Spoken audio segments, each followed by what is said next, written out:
NFC spiritual ప్రేక్షకులకు స్వాగతం. ఈ వీడియోలో మనం శూర్పణఖ ఊరేగింపు తర్వాత రావణ దహనం ఈ దసరా రోజున ఎందుకు చేస్తారో తెలుసుకుందాం.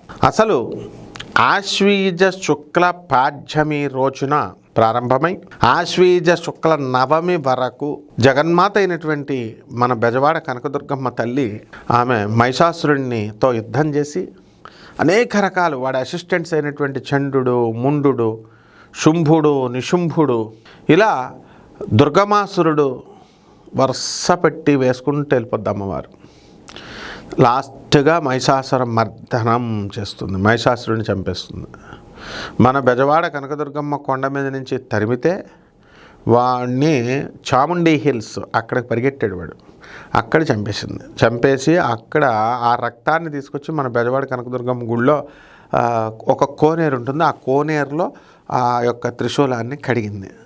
అందుకని ఆ నీళ్లు కొంచెం ఎర్రగా ఉండేవన్నమాట. ఇప్పుడు ఆ కోనేరును మూసేశారు, బిల్డింగ్స్ అవి ఎక్స్పాన్షన్ కడుతున్నారు. కాబట్టి మా గురుగారైనటువంటి బెజవాడ కనకదుర్గమ్మ దేవస్థానం వేద పండితులు దత్తాత్రేయ శర్మ గారు ఉన్నప్పుడు వారి హయాంలో, అలాగే ఎగ్జిక్యూటివ్ ఆఫీసర్ గారు వేణుగోపాల్ రెడ్డి గారు ఉన్న హయాంలో ఈ ఎక్స్పాన్షన్ ప్రోగ్రామ్స్లో తదుపరి ఈవోలు అందరూ కూడా క్లోజ్ చేసి బిల్డింగ్లు కట్టుకుంటూ వచ్చారు. అయితే మరి రావణాసురుడికిను దీనికి లింక్ ఏంటండి అంటే, శ్రీరామచంద్ర ప్రభువు రావణాసురుణ్ణి ఈ రోజునే చంపాడనమాట. అది అక్కడ లింక్. రావణాసురుణ్ణి మన యొక్క ధర్మమూర్తి అయినటువంటి శ్రీరామచంద్ర ప్రభువు యుద్ధం చేసి మరి ఈ రోజున త్రేతాయుగంలో ఆయన చంపితే, ఈ అమ్మవారేమో కృతయుగంలో చంపింది. అమ్మవారే ముందనమాట, తర్వాతే రాముల వారు. కాబట్టి దశహర అంటే 10 తలకాయల్ని నరికేశాడు రాముడు. అంటే ఆ రావణాసురుడు అంటే ఎవరో కదండి, మనలో చంచలత్వం అనమాట. మనం ఏం చేస్తాము, ఒక్కొక్కసారి ఒక్కొక్కటి ఆలోచిస్తూ ఉంటాం. ఇప్పటికి ఒకటే ఆలోచన, వాడు డబ్బులు దుబ్బేలా, ఇంకో తలకాయతో వీడిని మోసం చేసేలా, ఇంకో తలకాయతో వాడి పెళ్ళాన్ని ఎత్తుకుపోవాలా, ఇలా రకరకాలుగా 10 రకాలైనటువంటి దుష్ట ఆలోచనలు అనేటటువంటివి ఈ యొక్క రావణుడి యొక్క ఆలోచనలు. అందువల్లనే శ్రీరామచంద్ర ప్రభు యొక్క భార్య అయినటువంటి జగన్మాత అయినటువంటి సీతాదేవి ఆవిడని ఎత్తుకుపోతాడండి, ఏ విధమైన తల్లిని ఎత్తుకుపోతాడా? అటువంటి నీచపు ఆలోచనలు కూడా ఆలోచించాడు రావణుడు. అలాంటి ఆలోచనలు మనకి రకరకాలుగా బంగారం దొబ్బేలా, ఇలా ఏదైతే చెడ్డ ఆలోచనలు ఉంటాయో ఆ తలంపులన్నీ కూడా రావణాసురుడు సింబల్. అందుకే 10 రకాల ఆలోచనలు అని అంటారు. వాడిని త్రుంచేశాడు. అలాగే వాడికి చక్కగా మోక్షాన్ని ప్రసాదించాడు, అంటే స్థిరత్వాన్ని ప్రసాదించాడు రామచంద్ర ప్రభు. అలాగే అమ్మవారు మహిషాసురు మర్దిని అంటే, మహిషము అంటే ఏంటండి, దున్నపోతు ఆలోచించదనమాట. ఎద్దుకి ఇప్పుడు ఈ యొక్క గేదె దున్నపోతు, మగ గేదెకి దున్నపోతు, దానికి ఎంతసేపు కామం కావాలా. అందువల్లనే దున్నపోతుకు ఉన్నటువంటి కామము, మనం మానవుడు అంటే ఏంటండి, ఈటింగ్ అండ్ మేటింగ్ అంతే. మనిషికి కావాల్సింది తిండి, తర్వాత ఈ మేటింగ్ చేయడం, పిల్లలను పుట్టించడం, ఇలాంటివే తప్ప ఇంకే ఉండవు. కాబట్టి ఇది కాదురా నాయన జీవితం అని చెప్పి ఇక కోరికలు, బిల్డింగ్ కట్టాలా, లేకపోతే ఆస్తులు సంపాదించుకోవాలా, ఇలా ఆలోచిస్తారు. ఇవి కాదు, మనం వచ్చింది దేవుణ్ణి తెలుసుకోవడం కోసం. అది ఈజీ మార్గం ఏంటంటే, స్వామి వివేకానందుల వారు, ప్రభాతరంజన్ సర్కార్, ఆనందమూర్తి గారు, గురువులంతా కూడా చెప్పారు. ఏమని చెప్పారు? పేదవాళ్ళకి సహాయం చేయడము, అనాథ పిల్లలకు సహాయం చేయడము, వికలాంగులకు సహాయం చేయడము, సాధువులకి సహాయం చేయడము. వీళ్ళకి సహాయం చేస్తే దైవత్వాన్ని మనం తెలుసుకోగలుగుతాం. ఆ దేవుణ్ణి తెలుసుకోవడం కోసమే ఈ మానవ జన్మ అనేది వచ్చిందనమాట. కాబట్టి ఈ మానవ జన్మ అందుకోసం వచ్చారు శూర్పణఖ. ఇకపోతే శూర్పణఖని చూస్తే అదేం చేస్తుందంటే, రామచంద్ర ప్రభువునే మోహించేస్తుంది. అది పుంసా మోహం. రాముడు అంటే ఎవరండి? మగవాళ్ళు కూడా మోహిస్తారు రామచంద్ర ప్రభువుని.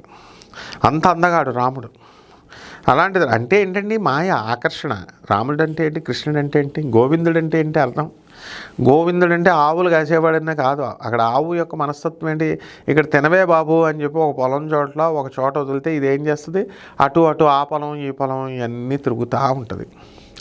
తిరిగితే ఏంటి ఉపయోగం చెప్పండి? స్థిరత్వం ఉండదు. అందుకని దాని మెడలో ఒక గుదిబండగా వేస్తారు. ఆ గుదిబండ వేస్తే అక్కడే తిను అని, ఇంకో పొలంలోకి వెళ్ళకు అని. అలాగే గోవిందుడు అంటే మన మనస్సు అనేటటువంటిది ఆవు అటు ఇటు ఎలాగైతే తిరుగుతుందో మన మనస్సు కూడా అటు ఇటు పరిపరి విధాలుగా ఆలోచిస్తూ ఉంటుంది, తిరుగుతూ ఉంటుంది. అలాంటి వాళ్ళని పాలించేవాడు స్వామి. అందుకని అటు ఇటు తిరగకుండా బంధించేవాడు కాబట్టి గోవిందుడు అన్నారు ఆయన్ని. అంటే మన చంచలత్వాన్ని పోగొట్టి స్థిరత్వాన్ని ఇచ్చేవాడు గోవిందుడు కృష్ణుడు. ఆ రకంగా ఈ శూర్పణఖకి ఏంటంటే దున్నపోతు అవతారం కదా అది. శూర్పణఖ మహిషాసురుని మర్దించింది. ఆడు దున్నపోతు కామాన్ని తుదముట్టించింది, కోరికలను తుదముట్టిస్తుంది, అమ్మవారు మోక్షం ఇచ్చింది. అలాగే శూర్పణఖ ఏంటంటే దాని కోరిక ఏంటంటే పరమాత్మనే గుడిలో లింగాన్ని మింగేసే మనస్తత్వం ఉన్నటువంటి వాళ్ళ దురాశకు ప్రతిరూపము శూర్పణఖ. సాక్షాత్తు స్వామిని ఆరాధించాలి. ఇప్పుడు పుష్పాలనితో ఆరాధించాలంటే స్వామినే కావాలనుకుంటే ఎట్లా? కాబట్టి అటువంటి కామాన్ని ఏది కోరాలో ఏది విచక్షణ జ్ఞానాన్ని మించి కోరికలేటటువంటి వాళ్ళని శూర్పణఖతో పోలుస్తారు. అటువంటి శూర్పణఖ శ్రీరామచంద్ర ప్రభు ఏం చేశాడు? లక్ష్మణ వారి చేత ముక్కు చెవులు కోయించేశాడు.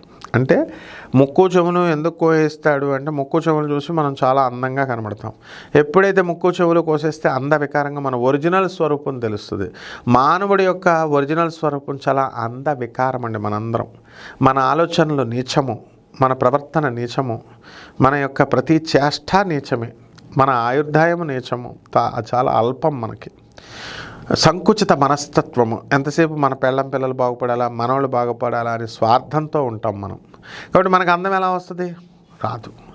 అందువల్లనే రాముడు ఏంటి? పరమాత్మ. ఆయన ఎంతసేపు బ్రాడ్ మైండ్. మనం ఎంత తండ్రి ఆయన. కాబట్టి ఎంత తప్పులు చేస్తున్నా సరే ఆయన క్షమించే ఔదార్యం ఉంటుంది. కృష్ణుడికి ఔదార్యం ఉంటుంది. అందువలన కుబ్జ అందవికారంగా ఉన్న ఆ కుబ్జలో ఉన్నటువంటి ఆత్మను చూసి సుందరి అని పిలుస్తాడు. ఆమె ఏమనుకుంటుంది ఏంటి? అందరిలాగే నన్ను వెటకారం ఆడుతున్నాడు ఆయన అనుకుంటుంది. కాదు, ఆ ఆత్మ సౌందర్యం కుబ్జకుందనమాట. అంటే మన అందరి ఆత్మలో కూడా ఒకటే అని అనుకోకండి. ఇప్పుడు కుళ్ళు బుద్ధులు ఉన్నటువంటి వాళ్ళ ఆత్మలో ఇంప్యూరిటీస్ ఉంటాయి, మంచి బుద్ధులు ఉన్నటువంటి వాళ్ళ ఆత్మలో ఇంప్యూరిటీస్ ఉండవు. అంటే క్రమేపీ ఆత్మ కూడా ఎవాల్వ్ అవుతూ ఉంటుంది, పెరుగుతూ ఉంటుంది. ఆ యొక్క పరిణతి చెందాలి, ఆత్మ ప్యూరిఫై అవ్వాలి. ఏ విధంగా అయితే బంగారంలో 24 క్యారెట్ల బంగారంలో ఆరిజిన్లో ముందు బంగారం తీసినప్పుడు గనుల్లో ఇంప్యూరిటీస్ ఎలాగైతే ఉన్నాయో ఆ డిస్టిలేషన్ ద్వారా, ఫ్రాక్షనల్ డిస్టిలేషన్, ఇలాగా ఆ ప్యూరిఫికేషన్ మెథడ్స్ ద్వారా ఎలా అయితే బంగారాన్ని మనం శుద్ధి చేస్తామో ఆ విధంగా ఆత్మను కూడా మనం ఈ ఆధ్యాత్మిక గురువుల దగ్గర ఉంటూ, ఇప్పుడున్నటువంటి దొంగ గురువులు కాదు, జగద్గురువు అయినటువంటి ఆదిశంకరాచార్యులు వారు, వివేకానందుడు, పరమహంస యోగానందుల వారు, రామకృష్ణ పరమహంసల వారు, మన ప్రభాత్ రంజన్ సర్కార్, ఆనందమూర్తి గారు, ఇలాంటి వాళ్ళతో సాన్నిహిత్యంతో వీళ్ళు ఉండడం ద్వారా ఏమవుతుందండి అంటే మీకు శుద్ధి అవుతుంది ఆత్మ. వాళ్ళు చేస్తారు. కాబట్టి ఇటువంటి ఆత్మని మనల్ని మనం చూపిస్తుంది అనమాట.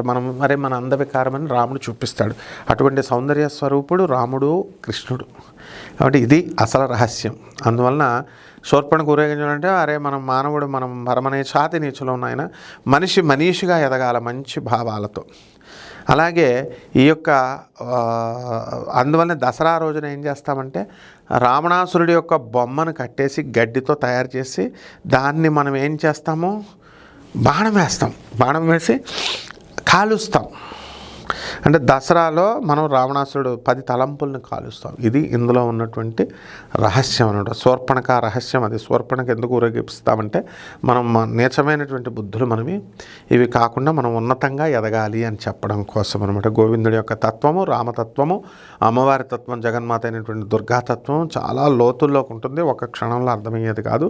కేవలం జగద్గురువుల యొక్క, ఆదిశంకరుల యొక్క ఆశీర్వాదం, ఆనందమూర్తుల వారు, ప్రభాత్ రంజన్ సర్కార్ గారి యొక్క ఆశీర్వాదం వల్ల మాత్రమే మనకు తెలుస్తుంది. శుభమస్తు.